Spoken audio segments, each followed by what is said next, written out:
Glory be to Jesus. We give you praise. We thank you. We are still talking about the heart.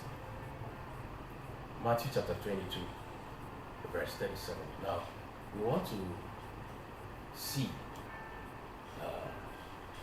from God's perspective how He designed us to deal with our hearts and to walk in purity. You see Matthew 22, starting from verse 37. Jesus said to them, "You shall love your God with all your heart, with all your soul, and with all your mind." This is the first commandment, the first and great commandment. And the second is that you shall love your neighbor as yourself. On these two commandments hang all the law and the prophets.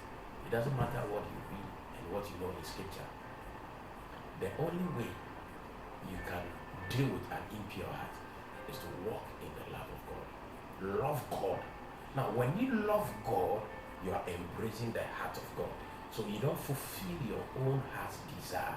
You fulfill the desire of God because there's something God is pressing into your heart. Now, you must love God first. And that love will enable you to love your neighbor. Don't love your neighbor and try to come back to love God, because God will give you the template of how to love in order to extend it to your neighbor. When you embrace, see, in God's heart, the first quality there is love. And when you have love, you can give your heart. And you can give by the heart. You do things because you have the love of God in your heart.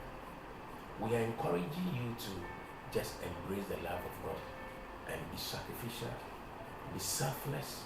Then as you regard your neighbor, you regard him because God's love is in your heart. That's the only way to purge yourself. Embrace the love of God. Then you embrace God's kind of heart. Then you can deal with your neighbor selflessly. When you give the heart, you give it all. There are people who give. 2 Corinthians chapter 9 verse 7 says that, "Let each one give according to how he has purposed in his heart." Anything you do, if it has not been prescribed by what God has placed in your heart, you are walking in vain. We encourage you to embrace the love of God. You embrace giving your heart and giving from your heart. Then you are getting there. That's the only way you purge yourself. That's the only way you walk in purity. That's the only way your relationship with your neighbors becomes easier. If you have a challenge with your heart, don't deal with it by prayer.